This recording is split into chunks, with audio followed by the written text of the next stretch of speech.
My name's Evan, and I'm 28 years old. I'm the kind of guy who's always been told, family comes first. Maybe it was the way mom raised us after dad left, or maybe it's just something I clung to because it made life feel a little less cold. Whatever the reason, for as long as I can remember, I've been the one picking up the pieces whenever my younger brother, Shawn, tore things apart. He's 26, old enough to know better, too young to care. Shawn's always been. A lot. He's the golden boy when things are good, the ghost when things fall apart. And I guess I was the idiot who thought if I just gave enough, supported enough, loved enough, he'd eventually grow out of it. It started small, the way these things always do. Hey man, I'm short on rent. Just this once text. A desperate call because he forgot about his credit card bill and his account got frozen. I told myself it was temporary. I told myself everyone struggles a little in their 20s. But months turned into a year, and the amounts got bigger. $200 here. $600 there. Then $1,200 to fix his car. And every time, Shawn had the same wide-eyed look of gratitude, promising, swearing this was the last time. I wanted so badly to believe him. It was about 3 days before New Year's Eve when he called again, this time while I was standing in line at the grocery store, arms full of stuff for a quiet little get-together I'd planned with a few friends. His voice was breathless, frantic. His car had been repossessed once before because he fell behind on payments, and he was about to lose it again if he didn't cough up $2,500 immediately. He begged, pleaded, said he'd be stuck without a job if he lost the car, that he was finally getting serious about his life. Against every bit of better judgment I had left, I wired him the money. I didn't even tell anyone. Part of me was embarrassed by how easily I caved. Again, the thing is, when someone shows you who they are, you can ignore it for a while. But eventually, even the thickest rose-colored glasses crack. New Year's Eve came, and Shawn said he was heading to a party a few towns over. I assumed he'd be busy doing his usual, getting drunk, making promises he wouldn't remember in the morning. I stayed home with a couple close friends. We ate way too much junk food, played board games, and counted down the clock like kids. It was nice, peaceful in a way my life hadn't been for a while. I even started letting myself hope maybe this year would be different. Maybe 2025 would finally be the year I stopped feeling like I was dragging my brother behind me everywhere I went. Then, right as the ball dropped, my phone buzzed. It was a text from Shawn. "You're just a burden. Stay away." That was it. No explanation. No apology. No nothing. Just 7 words that hit harder than any punch ever could. At first, I thought it had to be a mistake. Maybe he was drunk. Maybe he meant to text someone else. I stared at the screen for a long minute, blinking, rereading it like the words would change if I just looked hard enough. But they didn't. Then the group chat lit up, photos of Shawn, grinning ear to ear, raising a glass with a few of his party buddies. One of them captioned the photo, "Freedom from Leeches." Hashtag New Year New Me. There was Shawn, front and center, looking like he didn't have a care in the world. Like the thousands of dollars I'd scraped together to keep his life afloat meant absolutely nothing. Like I meant absolutely nothing. I didn't say anything. I didn't respond. I didn't call him, or scream, or send a long, angry text. I just sat there, letting the cold, hollow feeling settle in. My friends must have noticed the shift, but I brushed it off, forcing a smile and claiming I was just tired. Inside, though, something hard and sharp started to form where that soft hope used to be. I barely slept that night. My mind kept replaying every time I'd bailed him out, every time I'd stood between him and the consequences he should have faced, and every time he'd smiled, patted me on the back, and gone right back to wrecking things. I realized then that I hadn't been helping him all these years. I'd been enabling him. I wasn't his brother in his eyes. I was a crutch, a wallet, a fool. By the time morning came, I knew exactly what I needed to do. The first thing I did was open up my laptop and pull up the payment history for Shawn's car loan. It didn't take long to find the document with my name on it, because of course, when he was desperate and the dealership didn't trust his credit score, he begged me to co-sign. I was still technically the primary owner of that car. Shawn didn't even read the fine print when he got the keys. He just wanted to show off his shiny new toy to his friends. I pulled up the bank statements next, the ones that showed how many payments had come out of my account temporarily while Shawn got back on his feet. Temporary had turned into permanent pretty quick, and like an idiot, I'd let it happen. But the best part? Shawn had missed so many payments in the past that there was already a tow order sitting on standby for any further delinquency. And he was 2 days overdue, again. One phone call was all it would take. I made it around 8:30 a.m., before he even had a chance to drag himself out of whatever stranger's house he'd passed out in. The towing company remembered the case immediately and said they'd be happy to expedite the pickup. I just needed to confirm I was the registered owner. I smiled. Oh, I'm definitely the owner. By 9:45 a.m., I was parked in my car across the street from Shawn's place, sipping a coffee and watching the tow truck back into his driveway. Shawn's car, a flashy little red Mustang he couldn't afford even on his best days, was still there, crookedly parked like he'd stumbled out of it last night without a second thought. The driver hopped out, hooked it up with a professional quickness, and within 5 minutes, that Mustang was off the ground, swinging slightly as the tow truck driver locked everything into place. As he drove off, I caught sight of Shawn's front door creaking open. He was shirtless, barefoot, his hair a wild mess. He squinted against the morning sun, clearly trying to process what he was seeing. For a moment, he just stood there, frozen. Then he bolted toward the street, waving his arms and shouting something I couldn't hear from my car. The tow truck didn't even slow down. I rolled down my window just enough to hear the last echo of Shawn's voice yelling down the street. High, panicked, and so confused. And then my phone buzzed. Incoming call, Shawn. I watched it ring. Let it ring again. And then again. And when it finally went to voicemail, my screen lit up with his first text of the morning. Dude, where's my CAR? I set the phone face down on the passenger seat and leaned back, letting the warmth of the sun cut through the chilly morning air. For the first time in a long, long time, I didn't feel like the one carrying dead weight. I wasn't finished, though. Not by a long shot. Because Shawn's car was just the beginning, and the real storm was still on the way. I sat there for a few more minutes, just letting the feeling sink in. It wasn't happiness, exactly. It was calmer than that. Like standing at the edge of a field after a fire's burned everything down, charred, empty, but free. A fresh start. My hands didn't shake anymore. My heart didn't pound. For the first time in years, I wasn't scrambling to fix Shawn's latest disaster. I wasn't sprinting to catch pieces of a mess he made and left for me to clean. I was finally letting it all crash the way it needed to. When I got home, the real fallout began. Shawn blew up my phone. 6 missed calls, then 12, then 19. A stream of texts came flooding in, starting with confused panic, spiraling into anger, and then rounding the corner into full-on rage. What did you do? Answer me. This isn't funny. I'm calling the cops. That one made me laugh. He could try. The title and the paperwork were all in my name. As far as the law was concerned, Shawn had been borrowing my car for months and not paying for it. If anything, I was doing exactly what I had every right to do. Still, Shawn wasn't the type to let facts slow him down. By noon, he was pounding on my apartment door. I didn't answer. I just sat at my kitchen table, eating a sandwich, listening to the muffled thuds of his fist against the wood, the occasional yell of, "Open up," and "You're ruining my life," drifting through. I could picture him perfectly, hair wild, eyes bloodshot, pacing like a trapped animal, blaming everyone but himself. Eventually, when it became clear I wasn't coming to the door, he switched tactics.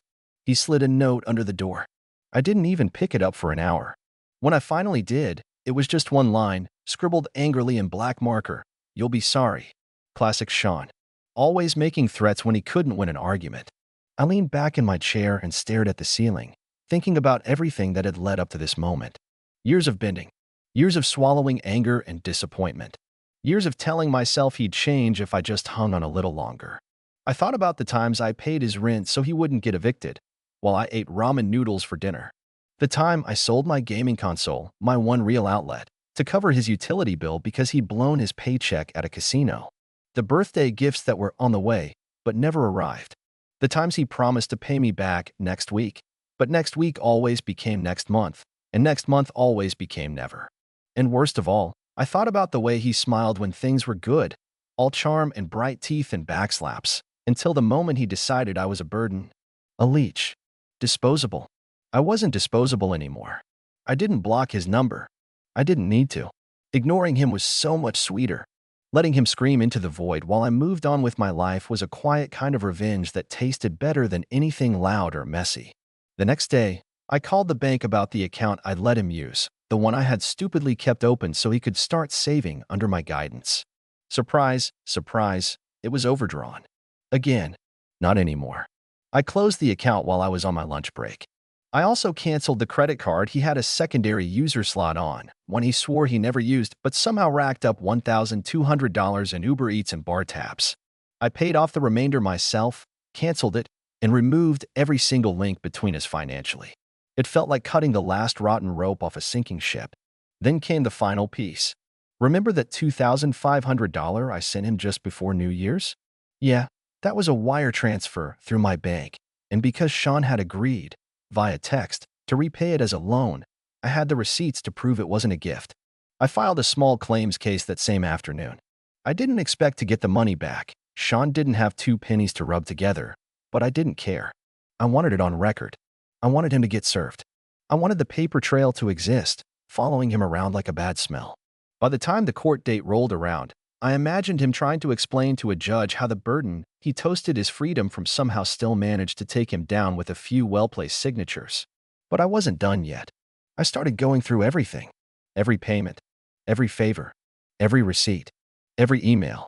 I documented it all neatly, calmly, like an accountant balancing a ledger after a long, messy year. It was exhausting, yeah, emotional. There were nights I sat up too late, wondering if maybe I'd gone too far. Maybe I should just let it go. But then I remembered how Shawn looked at me in those photos, grinning, raising a glass, laughing with his friends as he toasted to being free of me. Free of the guy who kept his lights on. Free of the guy who put gas in his tank. Free of the guy who fought his battles when he was too weak or lazy to fight them himself. He didn't want me? Fine. I was done. The last piece, the piece that would really bring it all crashing down, fell into place a few days later when I got a very interesting piece of mail. It was a notice about Shawn's insurance policy, the one that had been bundled with mine because I'd been trying to get him a lower rate. His policy was canceled. Non-payment. I knew Shawn couldn't afford his own insurance. I also knew he probably hadn't even noticed yet. But he would. Especially when he found out that driving without insurance wasn't just a slap on the wrist in our state. It meant hefty fines, possible license suspension, and if he got pulled over or into any kind of accident, well, let's just say it wouldn't be pretty. I sat there on my couch, turning the envelope over in my hands, feeling the weight of it. It wasn't gloating. It wasn't even joy. It was relief. Relief that I didn't have to carry it anymore. Relief that Shawn was finally going to face consequences, real ones, for the first time in his life. And when the fallout finally hit, it was going to be spectacular. But first, I just had to wait. Wait for the next call. The next desperate knock at my door. The next text begging for help. And when it came, I'd be ready. It didn't take long. 3 days later, a little before noon, my phone lit up with Shawn's name again. I didn't answer. I just watched it ring, the familiar knot of guilt that used to tighten in my stomach feeling looser, smaller now. A minute later, a text popped up. Bro, seriously, I need your help. I set the phone down, face up this time, and went back to my coffee, letting him stew. Letting him realize that the bridge he burned wasn't going to magically rebuild itself. Another minute passed. Please, man. I'm stuck. Got pulled over. No insurance. They're talking about towing again. I swear I'll pay you back. Come on. I almost laughed. Almost. The irony was just too perfect. He didn't even realize that there was no car for him to get towed anymore. The Mustang was long gone. The loan company had already put it up for auction 2 states away. As for his license, if they were checking his record properly, they'd see the outstanding violations he had racked up under my insurance umbrella without paying a dime. The kind of mess that doesn't just go away with a few apologies. Another text came in. Please, bro. I'm begging you. I'd care what to do. That's when it hit me. The desperation wasn't fake anymore. This wasn't one of Shawn's usual crocodile tears, the ones he trotted out whenever he needed money or sympathy. This was real. Raw. Ugly. I should have felt bad. Maybe once, a long time ago, I would have. But all I felt was a grim sort of satisfaction, the kind that comes after years of being ignored, used, and tossed aside finally turn into a weight lifted off your chest. Another call. Another voicemail. This time, he left one. I didn't open it at first. I just sat there for a while, staring out the window, watching the clouds roll by in slow, heavy clumps. The world felt different now. Quieter. Like I was no longer bracing for the next crisis to crash through my door. When I finally played the voicemail, Shawn's voice sounded small. Defeated. Evan, man, please. I'm serious. They're saying I can't drive the car. They're saying they're gonna tow it. I don't have anybody else. I swear I'll figure out a way to pay you back. Please, just this one last time. I know I messed up. I know I shouldn't have said those things. Just please, don't leave me like this. I'm sorry." There it was. The apology I had waited for all these years. And it meant absolutely nothing. Because it wasn't real. It wasn't because he understood what he did. It wasn't because he realized how deeply he had hurt me. It was because he needed something. Again. Always. I didn't respond. Instead, I pulled up the app from my bank account, the fresh, clean one I'd opened a few days ago, and stared at the balance. Untouched. Secure. Mine. It felt like a symbol. A tiny, tangible sign that I had finally put myself first. That I wasn't the family ATM anymore. That Shawn's mistakes weren't mine to fix. Later that night, out of pure curiosity, I checked his social media. I shouldn't have, but I did. And there he was, posting from the side of the road. A blurry, angry selfie with flashing police lights in the background. Some people only care when they need something. Guess I'm better off without fake family. #betrayed. #lesson learned. The comments were brutal. Most were from his party buddies, who didn't know half the story but loved a chance to pile on. Some sympathetic, most just making jokes about getting wrecked or starting 2025 right by getting arrested. A few mutual friends commented, asking if he was okay. I didn't comment. I didn't like the post. I didn't even feel tempted to.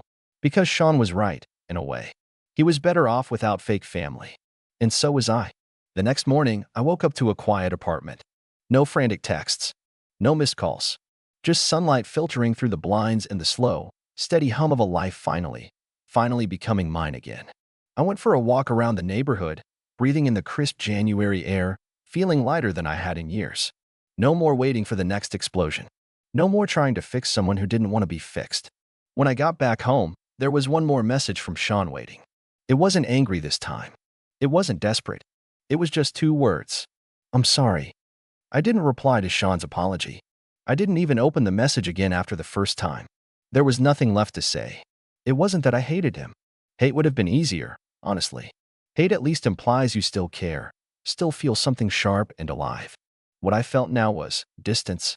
Like looking at an old photo of a life I barely recognized anymore. Over the next few weeks, Shawn went silent. No texts. No calls. No sudden visits. I didn't know if he had finally gotten the hint or if life had just swallowed him whole for a while. Either way, I didn't chase him. I didn't check up. I focused on my own life for once. It was almost startling how quickly things started to change when I did. I started going back to the gym, not for anyone else, not to prove anything, just for me. I reconnected with old friends I'd slowly drifted from over the years, friends who had quietly slipped away because they were tired of watching me be used like a doormat. I even started picking up extra shifts at work, not because I needed the money to cover someone else's mess, but because I had goals of my own now. Things I wanted to save for. Places I wanted to travel to. My world grew larger while Shawn's, I imagined, shrank. About 2 months after that chaotic New Year's Eve, I ran into an old mutual friend of ours, someone who used to know Shawn well. His name was Nate, and we crossed paths at a local coffee shop one Saturday afternoon. We made the usual small talk, the awkward dance of 2 people who shared too much history and not enough recent connection. Eventually, though, Nate brought up Shawn. So, you talked to your brother lately? He asked, stirring his coffee without looking up. Nope, I said simply. He glanced up at me then, like he wasn't sure how much I wanted to know. He's, not doing so great, man. I shrugged. Not really my problem anymore. Nate nodded slowly. Yeah, I figured. Just thought you should know. He's living with some girl now, barely scraping by. Lost his job a few weeks ago. Word is he's behind on rent already. I didn't say anything. What was there to say? This was always where Shawn's road was leading. The only thing that had ever delayed it before was me standing in the way, patching up every pothole he stumbled into. Nate hesitated, then added, he's been telling people you abandoned him, that you left him homeless. I laughed under my breath, not even bitter, just tired. Sounds about right. You're not mad. No, I said truthfully. I'm just done. There was a kind of peace in saying it out loud. Nate clapped me on the shoulder awkwardly, like he didn't quite know how to handle the conversation, and we parted ways after that. Later that night, I thought about Shawn's version of the story, how he twisted things to make himself the victim, how he probably painted me as the cruel, ungrateful brother who kicked him when he was down. It used to matter to me what people thought. It used to eat me alive. Not anymore. I knew the truth. And the people who mattered would know it too if they cared enough to find out. Spring crept in slowly that year. The cold gray skies gave way to crisp blue mornings, the kind that make you want to roll the windows down and drive with no destination. I started doing that sometimes, just getting in the car, picking a direction, and going. One Saturday, I ended up at the edge of a small town about 40 minutes from the city. There was a tiny bookstore tucked between a bakery and a secondhand clothing shop. I wandered in on a whim and ended up spending 2 hours there, flipping through old paperbacks, chatting with the owner about favorite authors. I bought a few books, a couple of mugs, a handmade journal. It was such a small thing. A Saturday spent exactly how I wanted, with no obligations, no frantic calls, no looming crises. And yet, it felt like the biggest victory of my life. A few days later, I got a letter in the mail. Real mail, not email or texts. I recognized the handwriting immediately, messy, a little rushed. Shawn. I almost threw it away unopened. Almost. But curiosity got the better of me. Inside was a single sheet of paper. Evan, I know you probably don't care anymore, and I wouldn't blame you if you didn't. I just wanted to say I'm sorry. For everything. I was selfish. I took advantage of you. I told myself it wasn't that bad because you were my brother, and that's what brothers are supposed to do. I realize now how much I hurt you. How much I used you. I'm sorry.